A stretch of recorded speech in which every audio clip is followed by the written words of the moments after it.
Nuestros políticos nos presentan una y otra vez a la Unión Europea como nuestra tabla de salvación. La realidad es muy diferente. Las políticas europeas y nuestra sumisión a ellas son las que nos han situado en esta peligrosa posición de debilidad que hoy tenemos. La pandemia y el gobierno, desde luego, han hecho el resto. Europa sí, pero no así. Vamos a contarles el sangrante caso de nuestra agricultura. España es el principal productor de cítricos en Europa, producción que concentra casi en exclusiva entre la Comunidad Valenciana y Andalucía. Tradicionalmente, esta situación nos permitía ser un gran exportador, con cifras muy superiores a las de otros países mediterráneos como Italia e Israel. Pero la cosecha de naranja española la temporada pasada se perdió por completo. 400 millones de euros, la ruina para el sector. Y no es desde luego el único de la agricultura española. La razón de la ruina no es otra que los tratados de libre comercio firmados por la Unión Europea con terceros países, de los que ella obtiene unas condiciones mucho más favorables desde el punto de vista económico para los países del norte y que arruinan a los países agrícolas del sur. La firma de estos tratados no busca abrir nuevos mercados para la agricultura europea, lo que beneficiaría al sur agrícola europeo, sino obtener los productos a mejores precios, lo que beneficia a los países del norte. Por eso, en lugar de firmar acuerdos con Japón, Rusia o Estados Unidos, se firman con Sudáfrica, Marruecos, Egipto, Turquía o Suazilandia. Pongamos el ejemplo de este último país. En Suazilandia, el rey posee todas las tierras del país, que arrienda a una empresa danesa, United Plantations. Esta, respaldada por los grandes bancos del norte de Europa, dedica esas tierras a los cítricos que explota a través de una agricultura altamente mecanizada y muy eficiente, basada en la alta rentabilidad gracias a los bajos salarios y ausencia de controles en la producción, el transporte y la comercialización. El salario mínimo en países como Sudáfrica es casi 5 veces inferior al español y el de Egipto unas 12 veces. Solo esa rebaja ya asegura unos fabulosos beneficios. La Unión Europea ha firmado una rebaja anual del arancel del 1,6% anual, de modo que en 2025 a Sudáfrica le saldrá gratis la exportación de naranjas a Europa. Además, en la producción de cítricos se utilizan pesticidas y fitosanitarios prohibidos en Europa. En las naranjas sudafricanas importadas en Europa se han detectado 50 productos prohibidos en la Unión Europea, algunos de ellos calificados de alto riesgo para la salud y que la propia OMS ha calificado como cancerígenos. Su impacto sobre el medio ambiente es igualmente enormemente perjudicial, pero en este caso la Unión Europea no parece tan particularmente sensible como en otras ocasiones. Aunque Bruselas alega que este sacrificio del sur de Europa hay que entenderlo como ayuda al desarrollo, lo cierto es que todos los beneficios en Suazilandia se los lleva el rey y los inversores de las grandes compañías. Los trabajadores no han visto mejorado su nivel de vida, pero los directivos de las empresas y los círculos de poder locales colocan sus gigantescos beneficios en el paraíso fiscal luxemburgués. Las naranjas desembarcan en Rotterdam a mitad de precio que las españolas. Esto traiciona los principios en los que se basaba la idea misma de mercado común, la idea originaria europea basada en el llamado principio de preferencia. Esto es, los estados que forman la Europa comunitaria se abastecerían de la producción interna de la Unión. De este modo, además de sostener el sector agrario en el continente, garantizaba el mantenimiento de un nivel de vida equitativo para los agricultores europeos. Pero el mercado único al que pertenecen todos los países de la Unión Europea ha dado paso a una política de corte globalista que destruye la idea misma comunitaria. Bruselas ha sustituido a Europa por el mercado mundial. El precio lo están pagando las naranjas valencianas y las hortalizas y frutas de toda España. Y en Valencia, epicentro de los damnificados por toda esta política hacia los cítricos, tenemos a don Manuel Millet, ¿verdad? Don Manuel, buenas noches. Buenas tardes, don Fernando. ¿Qué tal? ¿Cómo estamos? Muy bien. Bueno, vamos a contarle al público qué está pasando con la agricultura española y fundamentalmente con el tema que hemos tratado básicamente en este caso, que son los cítricos, los cuales la región donde vive usted, de la Comunidad Valenciana y Andalucía, que son los principales productores, están verdaderamente, están siendo verdaderamente damnificados. Hay que plantear una cosa de principio, ¿no? Para los países del sur de Europa la agricultura es esencial.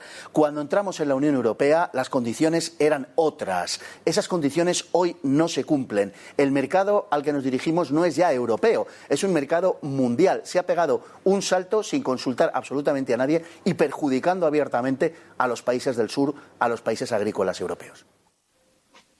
Sí, efectivamente es así, don Fernando. Cuando entramos en Europa, evidentemente todo el mundo en esta zona, es una zona citrícola, esperaba poder deshacerse de todos los aranceles, de todas las aduanas que había venido pagando hasta ese momento Pensaba que tendríamos por fin el mercado europeo, que siempre ha sido en realidad nuestro mercado, totalmente libre para que nosotros pudiéramos vender en él. Y claro, evidentemente nos encontramos con que las políticas que sigue actualmente Bruselas, que quisiera distinguir, una cosa son las políticas de Bruselas y otra cosa es la Unión Europea. Es decir, nosotros no estamos en contra de la Unión Europea, lo que estamos en contra es de las políticas que sigue Bruselas. Claro. Estas políticas, decimos que para muchos españoles, y entre ellos los valencianos, están siendo un auténtico fraude, por cuanto que nos están llevando absolutamente al desastre. Insisto, cuando se entró en la Unión Europea había una sensación de que esa entrada nos traería una mayor prosperidad y, sin embargo, hemos visto como se ha destrozado la industria, todo nuestro sector industrial, y ahora mismo se está en fase de destrozar nuestro sector agrícola en base a producciones provenientes de países terceros, conseguidas en base a salarios de semiesclavitud a precios irrisorios y que luego es introducida en Europa a través de Holanda. Es decir, esto también quisiera dejarlo claro, es decir, no entran por puertos españoles, entran por los puertos holandeses para evitar problemas, y que se obtienen estas grandes corporaciones, la United Plantations que tú has comentado, obtiene grandes ganancias millonarias simplemente introduciendo estos productos, produciendo fuera, vendiéndolos en Europa, y Holanda se beneficia de ese reetiquetado que realiza en sus puertos Rotterdam, Ámsterdam, consiguiendo unas ganancias igualmente millonarias y llenando sus arcas. Esto es lo que está pasando hoy en día. Esas ganancias se producen a costa de los trabajadores, de los salarios de los trabajadores y las condiciones de los trabajadores locales. Hemos puesto el caso de Suazilandia, podríamos poner otros casos que en algunos aspectos serían incluso más sangrantes. Los trataremos otro día, como el caso de Marruecos o el caso de Egipto, por ejemplo. Pero centrándonos, por ejemplo, en lo que hemos contado de Suazilandia, estamos hablando de un país que pertenece al rey, que lo pone en las manos de los grandes explotadores europeos, que son financiados por los grandes bancos y que finalmente ponen los beneficios en paraísos fiscales como, por ejemplo, Luxemburgo. Sí, efectivamente. Luxemburgo es un tema evidentemente increíble. Estamos hablando de que es el país más pequeño de la Unión Europea, con el permiso de Malta, y es un país que en realidad se dedica a la elusión fiscal, es decir, a no pagar. Las empresas que se radican en Luxemburgo saben que no van a pagar impuestos. Pensemos que en la mayoría de los países se paga en orden a un 20% de los ingresos que se perciban, de los beneficios. En Luxemburgo se paga un 1%. Es decir, estamos en una situación en la que los grandes fondos de inversión, las grandes corporaciones, es decir, no solo se llevan todo el negocio, es que además pretenden que sea la gente normal la que pague los impuestos. Es decir, ellas no pagan impuestos. Pensemos que Luxemburgo solo tiene 600.000 habitantes, tiene un territorio reducido, o muy reducido, como hemos citado, pero se asientan allí nada menos que 140 bancos de todo el mundo, de 30 nacionalidades. Recientemente, CaixaBank ha abierto una sucursal en Luxemburgo. Para el que nos esté escuchando, quiero señalarle que para acceder a ese banco tienes que tener un capital mínimo de 500.000 euros. Yo me imagino que la mayoría de la gente no tiene evidentemente ese capital. No. Pensemos que Luxemburgo acapara tanta inversión como los Estados Unidos, cuando es un país diminuto, o incluso más inversión que China. Estas inversiones evidentemente no tienen nada que ver con actividades reales. Estas inversiones se realizan en base a que las multinacionales saben que de radicarse en este país no van a pagar impuestos. Se da la circunstancia de que las empresas más grandes son precisamente las que menos impuestos pagan. Y esto todo ha propiciado una serie de escándalos que han salpicado a Luxemburgo. Acordémonos de LuxLeaks, acordémonos de los papeles de Panamá, recordemos la figura de Jean-Claude Juncker, que ha estado 25 años al frente de distintas organizaciones y al frente de la dirección europea. Es un sistema bancario opaco, es un sistema en el que no se sabe nada, no se conoce nada, y es, en definitiva, Luxemburgo uno de los grandes beneficiados de este sistema globalista que venimos denunciando, en el cual la renta per cápita es nada menos que 4 veces la renta española. Los transportes públicos, hay tanto dinero en el país que son gratuitos para todo aquel que los quiera utilizar, y solo con 10 años de trabajo dentro del país, de Luxemburgo, uno puede jubilarse tranquilamente. Para finalizar, comentaré que tiene un grupo de presión potentísimo en Bruselas que ha conseguido que Luxemburgo no figure ni siquiera en la lista de paraísos fiscales a nivel mundial, con lo cual nos podemos dar perfecta cuenta de cuál es el nivel de poder de esta gente.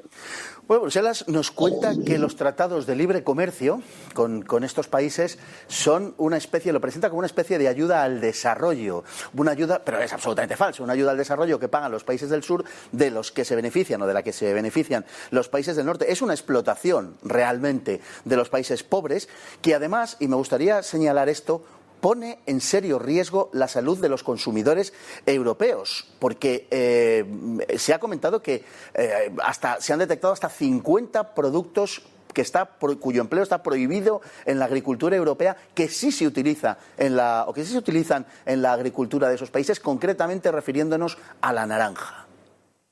Sí, efectivamente.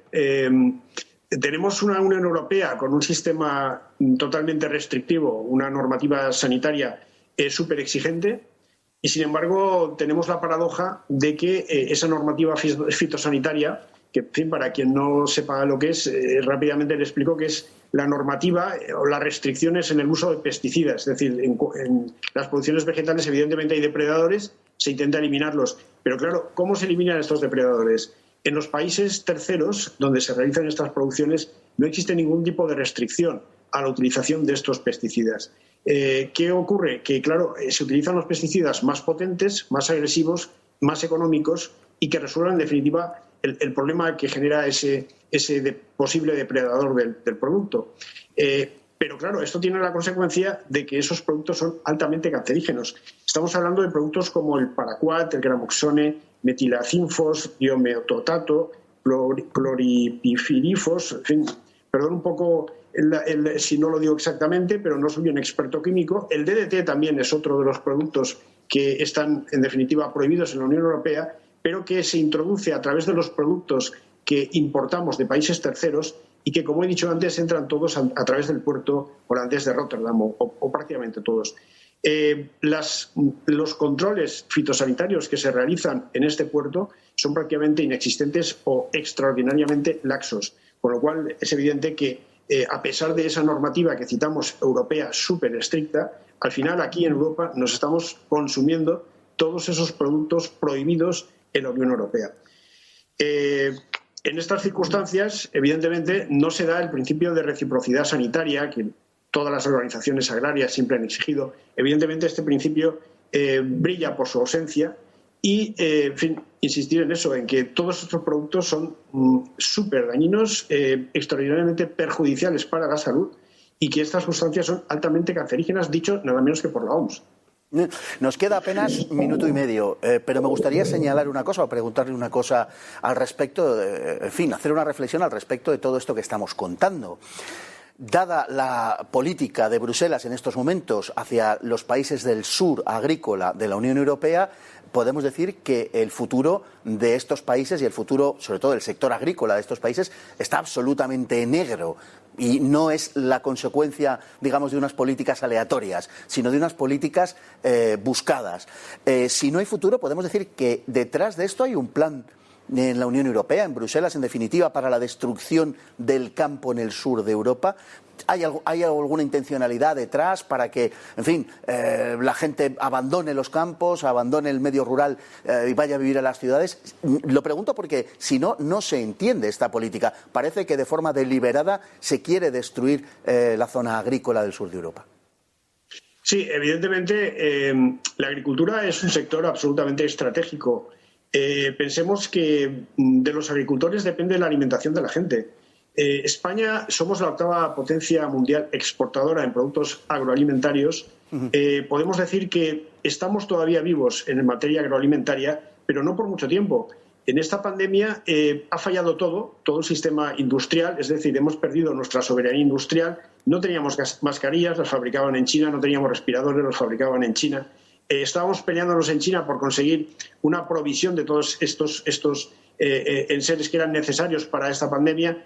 En materia agroalimentaria hay que quitarse el sombrero con nuestros agricultores y ganaderos porque nos han estado abasteciendo durante esta época tan crítica que hemos estado atravesando y que todavía seguimos padeciendo. Esta situación puede cambiar porque la situación es cada vez más difícil para la agricultura española. Caso de que esta situación cambiase y perdiéramos nuestra soberanía alimentaria, desgraciadamente tendríamos muchísimos problemas, porque evidentemente tendríamos que depender de países terceros, por ejemplo, Marruecos. Marruecos tiene pretensiones territoriales frente a España. Marruecos está realizando una presión migratoria respecto a España. Don Manuel, permítame, es que hemos llegado al punto, nos hemos quedado sin tiempo, pero hemos llegado a un punto que hay que tratar con mucho mayor detenimiento. No solo por lo que usted está diciendo, que es una introducción efectivamente, sino porque además la Unión Europea está dirigiendo sus esfuerzos a la creación de determinadas economías agrícolas fuera de España, fuera de Europa, que compiten con la nuestra. Si le parece, le emplazamos para que próximamente tratemos estos casos como están siendo los de Egipto, Marruecos, etcétera. Don Fernando, muchísimo gusto y cuando usted quiera. Pues un verdadero placer, don Manuel. Buenas noches. Hasta pronto. Buenas noches. Y nos despedimos con una frase que viene al caso y que dice: cuando superas la idea de una Europa sublime, solo ves una organización de tiburones y multinacionales que no están por encima de los estados, sino que los utilizan. Y la frase es de don Gustavo Bueno. Muy buenas noches.